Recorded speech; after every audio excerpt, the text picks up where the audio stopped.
Good morning, everyone. My name is Camille Joseph Varlak, and I serve as Chief of Staff to the Mayor, as well as Extreme Weather Coordinator for New York City. Our administration is laser-focused on protecting public safety, rebuilding our economy, and creating a more livable city for working-class New Yorkers. Today, we are excited to be here to make an important announcement about how this administration is preparing to help New Yorkers beat the heat during these beautiful summer months, as well as preparing for other extreme weather events like hurricanes, flash floods, and wildfire smoke. To tell you more about it, I'm pleased to turn it over to Mayor Adams. Thank you so much. As Chief of Staff, I was telling Commissioner Donahue, this was our hood. We hung out many times. Prospect Park, this beautiful museum. This was my senatorial district, and as well as my time as borough president. And so it's good to be back here. See, this museum has become a centerpiece for so much that's done here. I don't know if they still do first Sundays or first Saturdays, but it used to be thousands of people would come through for a free event. And this beautiful addition here has become a mainstay in this great borough of Brooklyn. We're really excited about, summer months. I think nothing is better than summer in New York City. There's so much to do, but we're dealing with a different time and a different moment. Our climate has changed a lot, and the coordination of what we must do in every entity, particularly what Commissioner Isco is doing in the Office of Emergency Management, on how we ensure that we let New Yorkers know ahead of time. How do we plan? I do not walk in a building without looking around to see what emergency exits are. When I sit on the plane, I actually listen to the stewardess when she gives those instructions. I may have heard them 1,000 times, but preparation is everything, and that is what we're doing. We're saying to New Yorkers, as you start your summer engagement, particularly for those who has respiratory conditions or who are going to be moving around with their seniors and their parents, you need to go into the summer with a level of preparation. And there are things that you need to know, and we want to make sure that you are aware of them as we move into the summer months, particularly heat. We all may love a nice, hot summer day, but it comes with some real warning signs that we need to be prepared of, and our summers are different now. Global warming is real, and we want to make sure that climate change and the heat that it brings with intensity, that people are aware of how to deal with it during a heat wave. That's why New York City is getting ready in advance, and we want all New Yorkers to be ready too. This year, we have expanded the number of cooling centers across the city, and our new Cool Options map will now be available 24 hours, 7 days a week online, starting next week. The map will show the cooling center options available in your city, including many of our public libraries, older adult centers, and museums. This is something that Commissioner Cortez Vasquez has been really focused on as we let our seniors know ahead of time where they can go to deal with these cooling centers, and we should map them out. And they should be aware of which is the closest cooling center in their area. It's not too early to plan, and we want people to prepare before the heat starts to really impact the city. But we also have areas where there are air-conditioned space, such as the many of the local areas that we're going to point out on our heating cooling center locations. But you also should know loved ones and family members, those who have air conditioners. It's about proper planning. It's being prepared, and we should open our homes to those loved ones that we know don't have an air conditioner, don't have adequate cooling facilities. It's about helping neighbors. It's about engaging with each other, and it's about pets. Our pets also deal with the heat issue. And so we want to be very clear on what locations pets are allowed in and which ones aren't, but which locations and centers welcome pets so they could also identify those locations. So we want New Yorkers to be prepared for the summer heat. Even if temperatures do not rise, heat and heat conditions, they're still here and they will still impact people. Even in those days that are not intense, it still could be a health emergency. Each summer, too many New Yorkers die prematurely due to heat.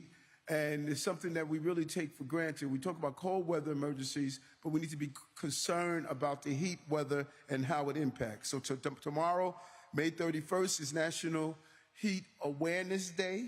And the Mayor's Public Engagement Unit will host a day of action in the South Bronx, focused on connecting people to NYSEM's Home Emergency Assistance Program, which helps income-eligible New Yorkers purchase an air conditioner or fan for their residents. And so there are initiatives that we are doing to make sure that we can assist as much as possible.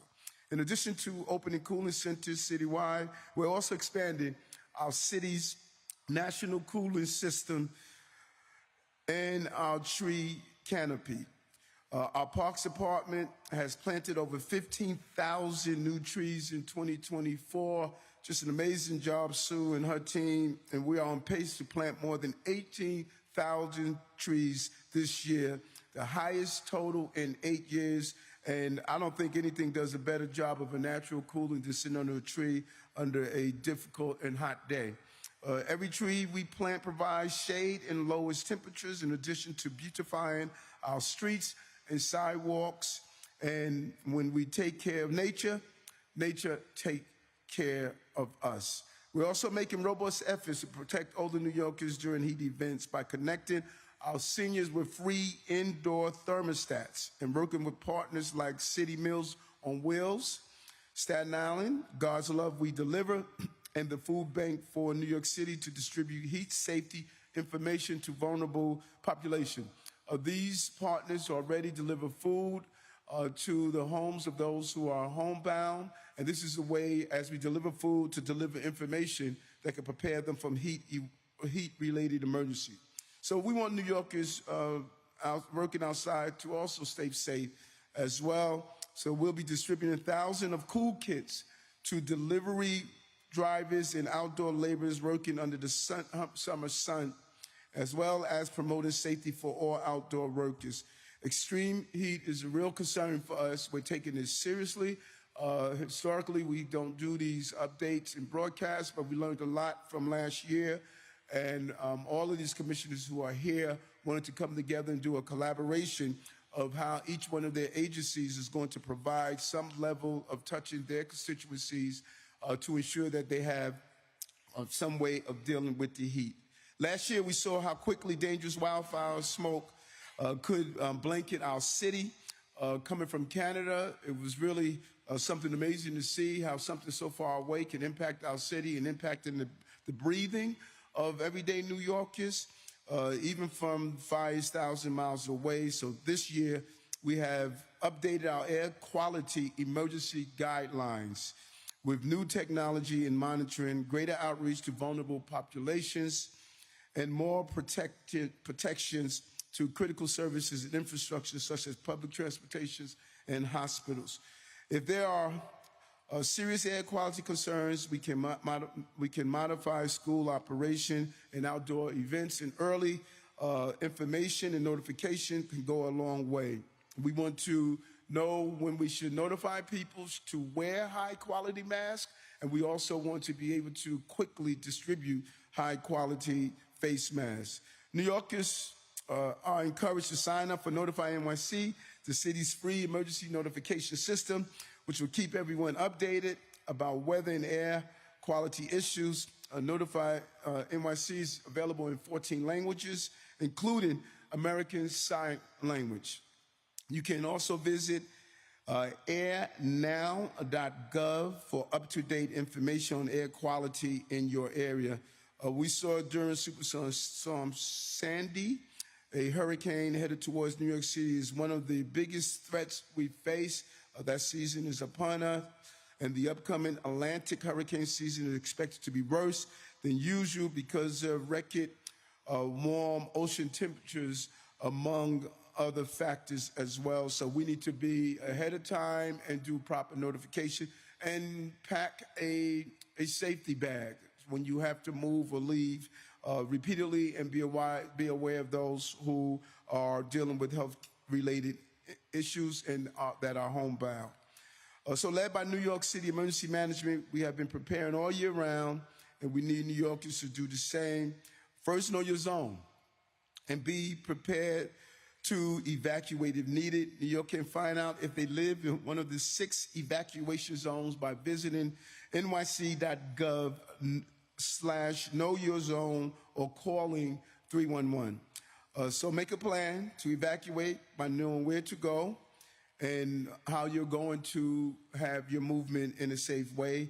And if you need city shelter, you can find this information on the website as well. Flash flooding is also a concern for our city. We witnessed that with the heavy rainfall that we witnessed throughout the year, and we want New Yorkers to be aware of that. So if you live below grade, low-lying drainage areas, make sure you have a plan for extreme flash flooding. So as Camille has stated, since day one, this has been in the heart of what we want to do. Anytime we're talking about protecting New Yorkers and public safety and making sure the city is livable, this is part of that, and it's just a real holistic approach. And I want to thank all of our agencies that are here because it's a coordinated effort, and this is really their brainchild of saying, let's come together as one unit as we deal with the change in our climate and how it impacts heat-related issues that this city can face. We want everyone to enjoy the summer, but with the summer comes some obligation and responsibilities that we all want to be aware of. Thank you, Camille. Thank you, Mayor Adams. Every day, members of the New York City Emergency Management Team are working tirelessly to ensure that our city is prepared to respond to whatever Mother Nature sends our way. Today's announcement would not be possible without their efforts. And so I'm pleased to turn it over to New York City Emergency Management Commissioner Zach Iscol.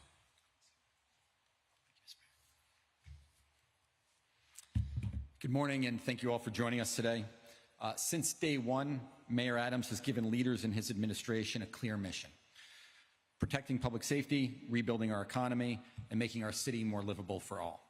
A key part of this mission is safeguarding our city's most vulnerable residents from the dangers of heat and weather-related events. High heat is a silent killer, posing a disproportionate threat to our most vulnerable residents, especially those aged 60 and older, young children, and those with pre-existing health conditions like heart disease, diabetes, mental health conditions, or cognitive impairments. With 2023 already being the warmest year in the global temperature record, this year the National Weather Service again estimates a high chance of seeing above normal temperatures for the summer months, increasing the risk for heat-related illnesses and fatalities. New York City's most heat-related deaths occur within homes lacking air conditioning, often due to limited access or financial constraints. This vulnerability disproportionately affects Black New Yorkers, who are more than twice as likely as white New Yorkers to succumb to heat-exacerbated mortality. As a city, we're committed to doing our part. We also urge all New Yorkers to do their part. Check in on those who are most at risk, help them find a cool place to stay during heat events. Our city has a long history of proactive measures to address the dangers of high heat.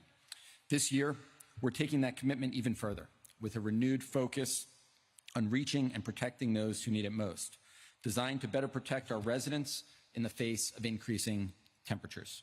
Our existing heat emergency plans, one of our most frequently activated plans, while essential, needed an upgrade to meet the escalating challenges posed by climate change. We've recognized several areas where we can strengthen our approach to heat. Number one is clear and direct public messaging. We've shifted away. We still operate cooling centers, but we also want to emphasize cool options and cool spaces.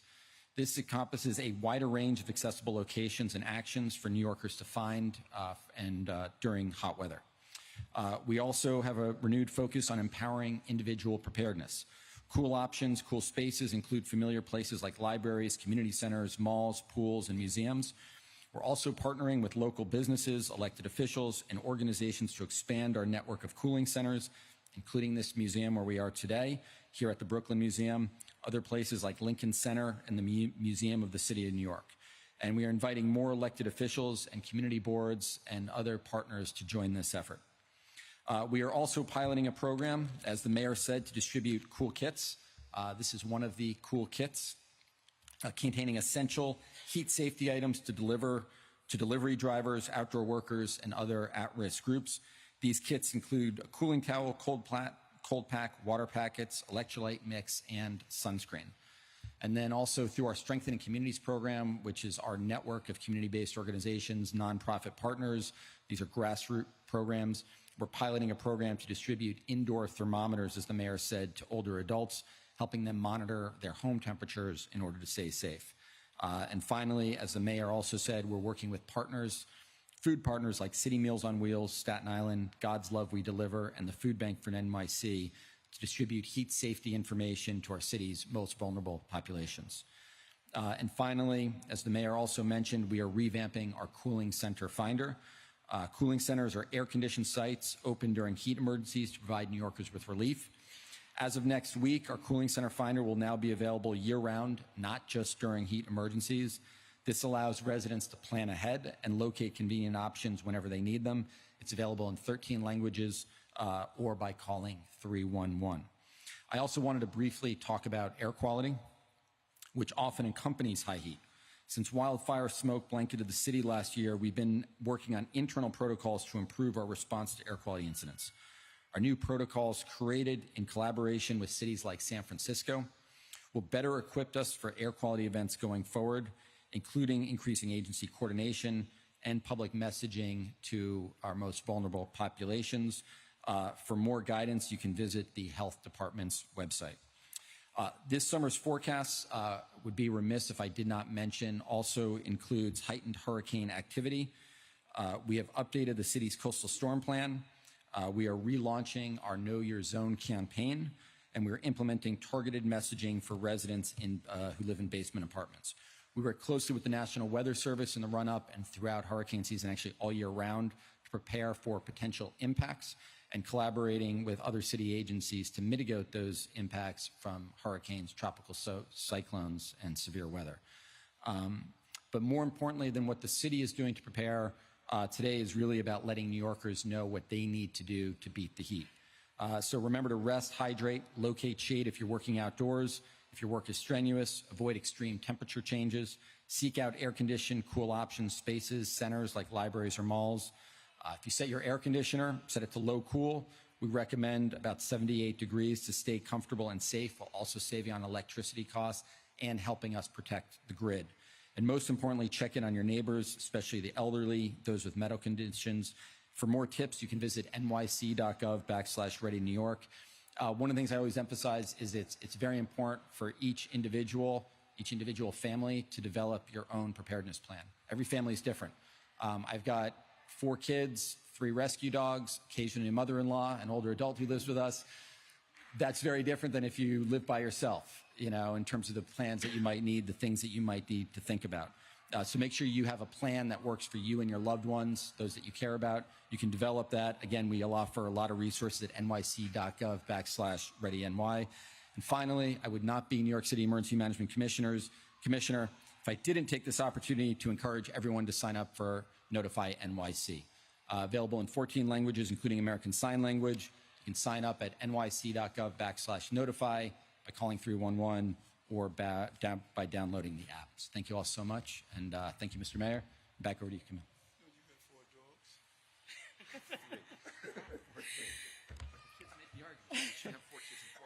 Thank you, Commissioner. The New York City Department for the Aging works around the clock to ensure the needs of our older residents are met on a daily basis. With more than 1.5 million older New Yorkers living here in New York City, the Department of the Aging serves as a national model for what it means to be an age-friendly city. It is my pleasure to introduce our Commissioner for the New York City Department of the Aging, Lorraine Cortez Vasquez. Good morning. Thank you all very much. With the growing number of older adults, this administration has made every effort to make this an age-inclusive city. Thank you. This administration has made every effort to make this an age-inclusive city. And with that, we have policies that cross any age group, including the older adults.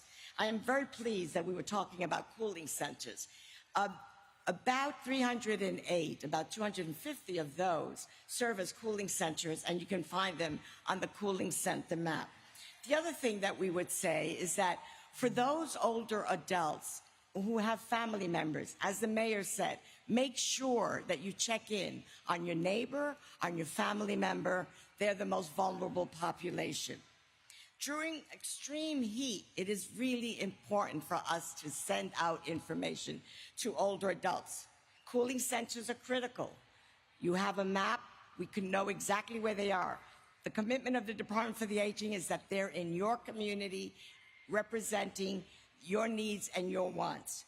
I would just say, at night, keep your living space clean and cool, is what I meant, and make sure that you take down the shades during the day. Stay hydrated, drink plenty of water, avoid alcohol, avoid caffeine.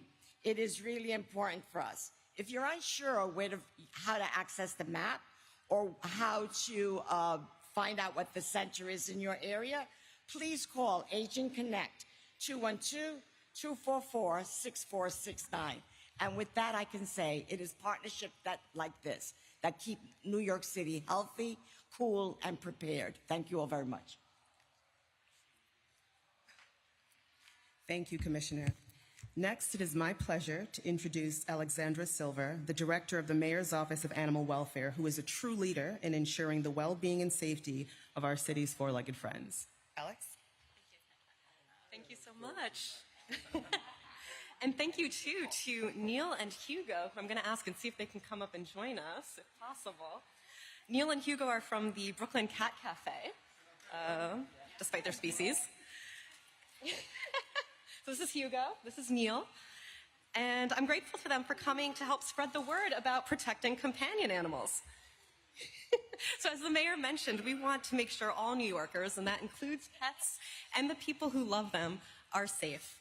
So as has been mentioned, there are pet-friendly cooling centers, and oh my God, I hope we're taking some home today. That's my hope. These guys are available for adoption. So there are pet-friendly cooling centers, and we also urge animal guardians to make sure that their pets have access to fresh, clean water at all times. When you take your dog out on a hot day, you want to take them out in the mornings or the evenings, the cooler parts of the day. Be alert to any symptoms of overheating, so excessive panting, drooling, mild weakness. Those can all be signs. Those aren't the only ones, but those can be signs of overheating, so we want to be alert to that. And never, please don't leave your animal in a car, even with the windows cracked. So just a lot of these are common sense heat precautions to take.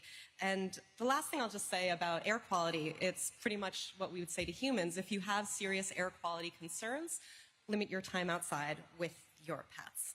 And again, I just want to emphasize that Neil and Hugo are available for adoption. So please check them out. They're looking for new homes. Thank you so much. Hugo's 1.5 and Neil is 7. Go for a walk. There we go. It's better claim him now. I know.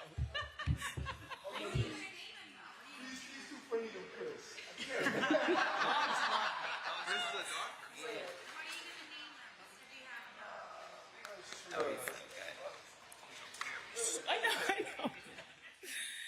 Thank you so much, Alex. And with that, we'll open it up for some questions. Chris, go ahead. Thank you. Sorry, I got distracted by the dog.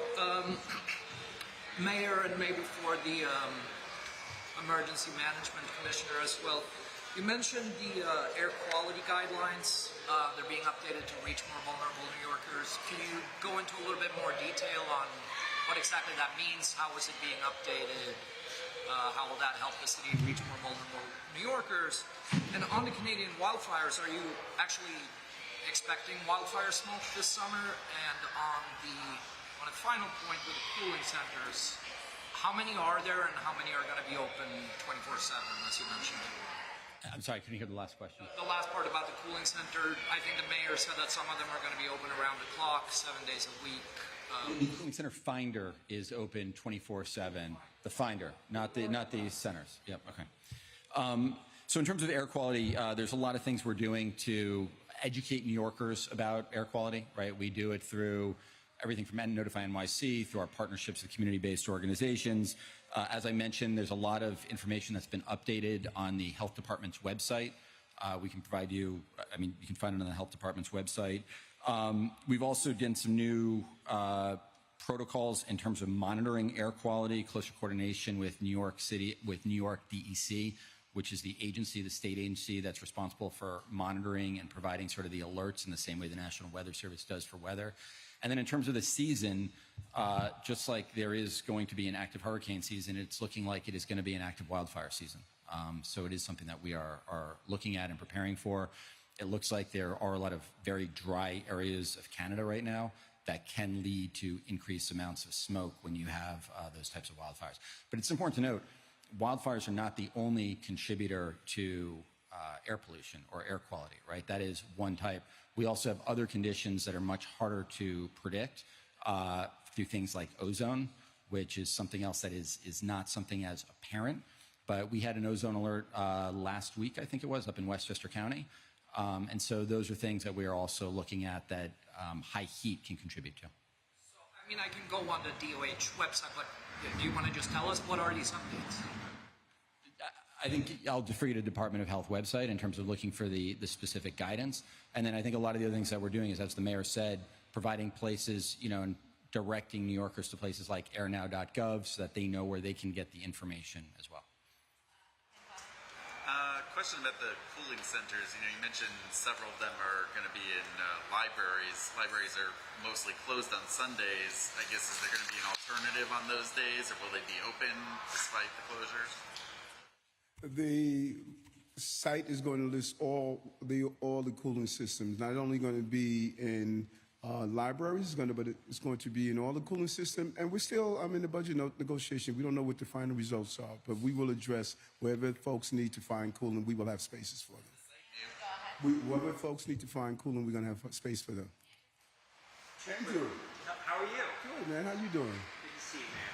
Two quick questions. One is on Notify NYC. There has been some criticism that because it's largely an opt-in system, you have folks who don't have air conditioners or may not use social media. They're not the folks who are going to get Notify NYC. So what have you done to increase the outreach to folks who aren't signed up in the first place? And then my second question is for me. And you're dead right. That's something that First Deputy Mayor Wright has looked at. We did an analysis of where folks are signing up for Notify NYC. And our goal, number one, is, as the commissioner has done, is to constantly announce it more, bring on Pastor Monroe, who's heading our faith-based initiative, to have our pastors be a part of that, and then find alternative methods. One thing we do know, almost 96% of New Yorkers have a cell phone. And whatever methods they use, we want to find out. So we're going to be talking to focus groups.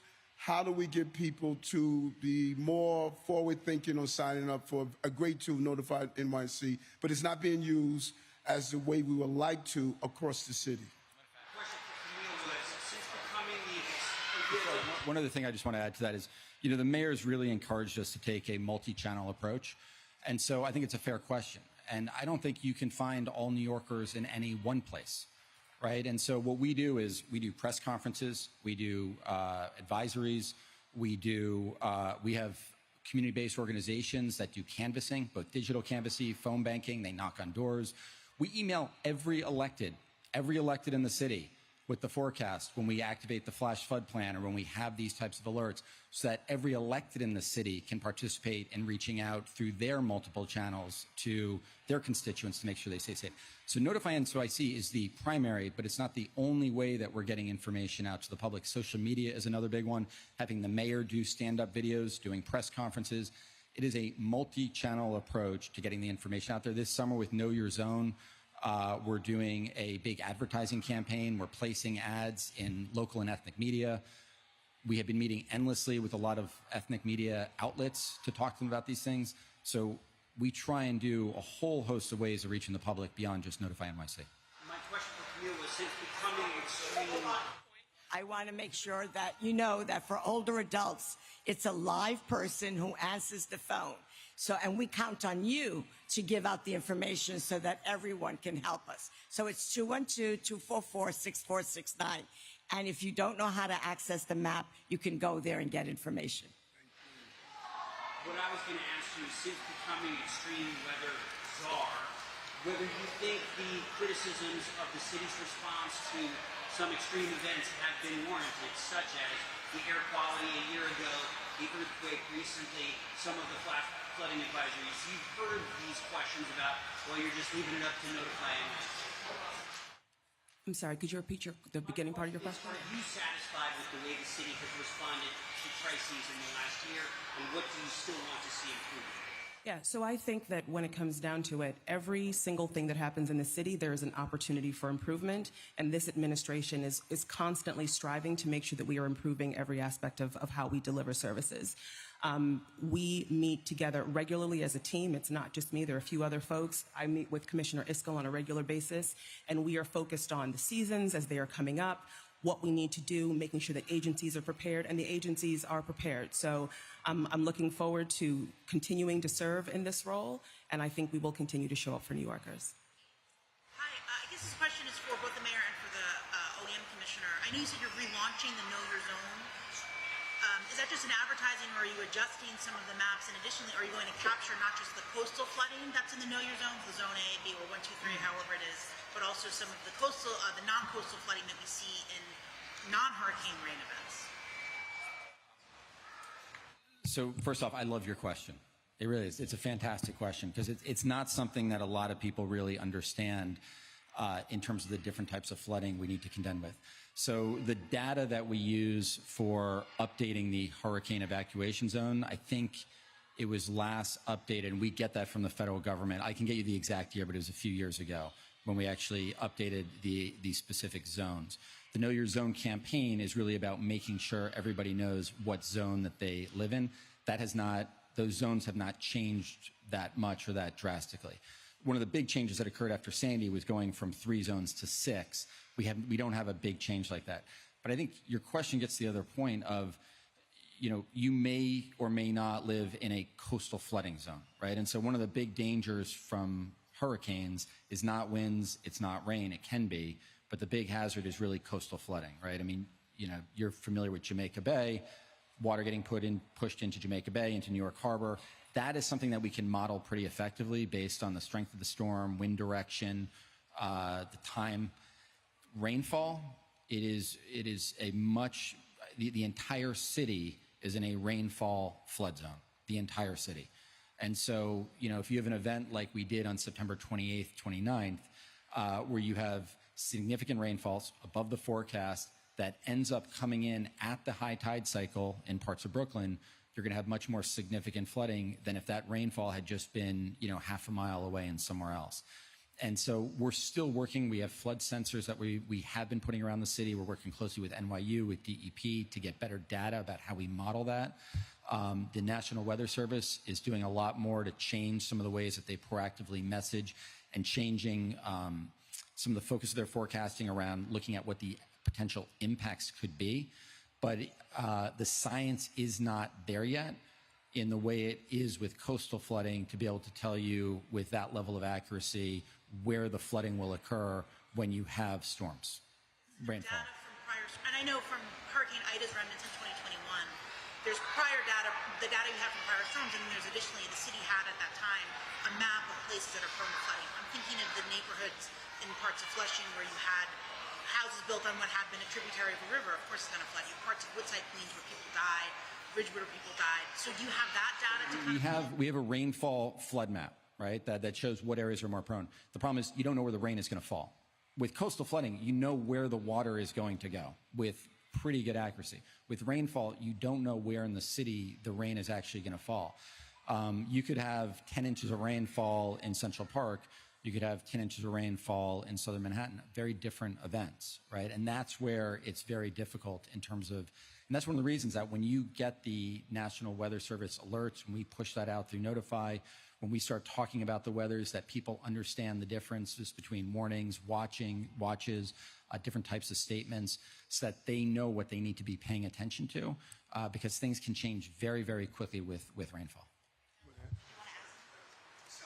Hi, my name is Elijah Hutchinson. I'm the Executive Director of the Mayor's Office of Climate and Environmental Justice. And as part of our environmental justice work, we just released a new online mapping tool at EJ NYC.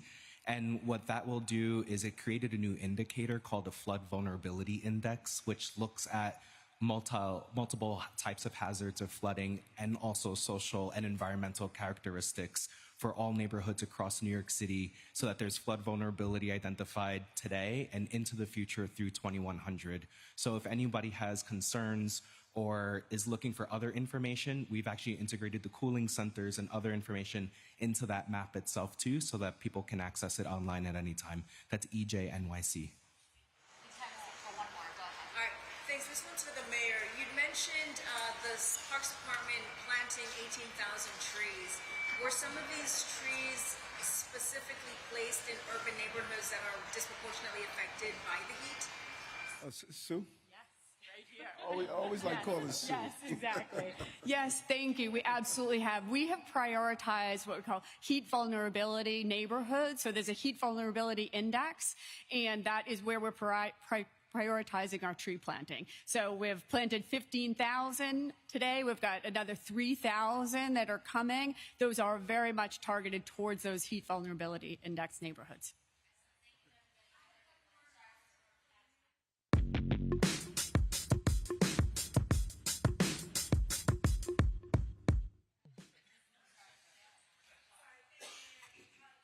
Off topic, did you see or hear about the guy that posted on social about going to Times Square today?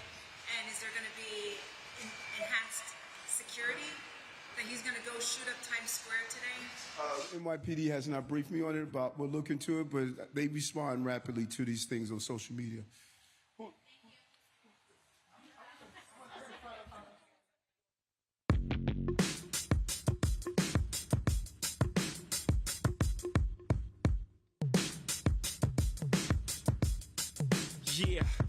Yeah, I'm out that Brooklyn.